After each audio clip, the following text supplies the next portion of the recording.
don't think there's a universally correct answer to the question of whether or not people should get married and maintain monogamous partnerships. Some people are clearly designed to lead single lives. Thus, the topic of whether or not people should get married cannot be answered categorically. However, the family of monogamy recognizes the benefits of monogamy and committed partnerships for those who choose to pursue them, and as a result, it does not try to force its ideas on others who do not share its worldview. Do you think it would make me a single person if it did? Should I go it alone and get out of their way by being a bachelorette? According to monogamy cult beliefs, men should be free to do as they like, whenever they choose. If guys can't handle the idea of their women being free, for whatever reason, they'll bring them in. Forced marriage and relationships are so terrible that it sickens me that they still happen. But I get that marriage and relationships have been sold to the public for decades, and if you choose to go against the trend, the system will attack you and try to make you conform, much as in the Matrix, planting yourself as an offering so that people will have a cause to disagree with you. Because of the high failure rate of marriage and committed partnerships, it sickens me that people insist on them anyhow. Neither of these outcomes were predicted by anything anyone has ever said to me. To be honest, I couldn't care less what other people think of me unless when I'm in the Bell Beast or the Bottomless Kingdom getting a grade. I'm sure you'll agree with me that no one will back me up when I'm pushed into this role. You need to have a solid mind. I fatality give no one the pleasure of deviating from your marriage plans if you mean it. Because it is you who will be the one to benefit from their efforts to better themselves and how they feel about themselves, you may encourage these changes. Only one life was saved because of your efforts, gentlemen. In all fairness, that's life.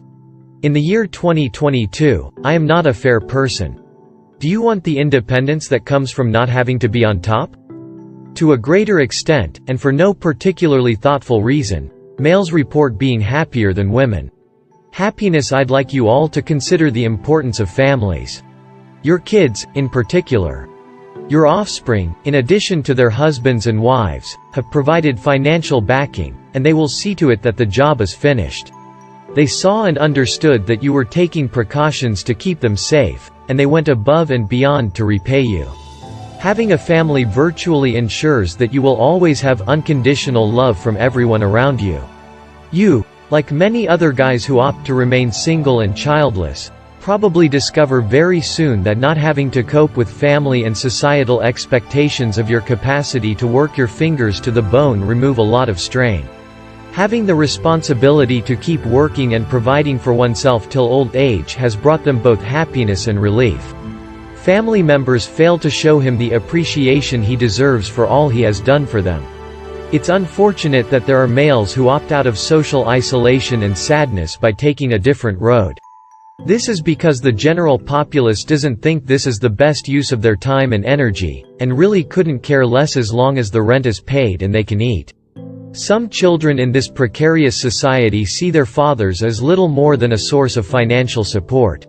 There is aid from them. A man's happiness is bolstered in no small part by his ability to pursue his passions with the knowledge and insight that comes with age. Being the peacemaker when we can't ever be in the same place at the same time hurts. There is no longer any credence in the old adage that everything changes. The changes women today are either not interested in or unable to obtain the typical marital benefits. Women in the workplace tend to like idle chatter and domestic stuttering. Their inability to control their urge to speak out and the resulting disruption is a major problem. Once men get their legs, let them, and pee on them, not to mention true, once they get married and start a family, they become whatever the devil they want, and that means there will be no peace. The idea of independence crashed to the ground like a stone. Stop thinking about your freedom for a minute. If you want everyone in the home to be happy, you'll have to put forth an ongoing effort. If you value having a woman more than your own life, you'll have to give up certain things you care deeply about. What's sadder is that most men have no idea they long for solitude and independence. The women's stranglehold on the males kept them from venturing out, and she prevented him from learning to value his independence by keeping him tied down. Now, however, he is proud of his autonomy after having spent so much time on his own amidst all the chaos. Many guys feel lonely even if they constantly engage in romantic relationships, but they seldom make the deliberate choice to isolate themselves. Brothers, I assure you that once you experience true peace and freedom, you will always find satisfaction in them. No one should make happiness their ultimate objective in life.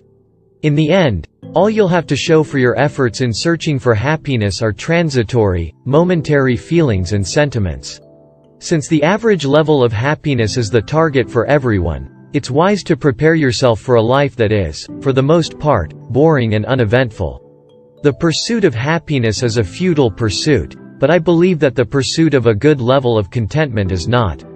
People who say they want to be happy all the time and actively seek it usually end up destroying themselves and the people around them. Be glad for the gift of life and satisfaction rather than continually pursuing it.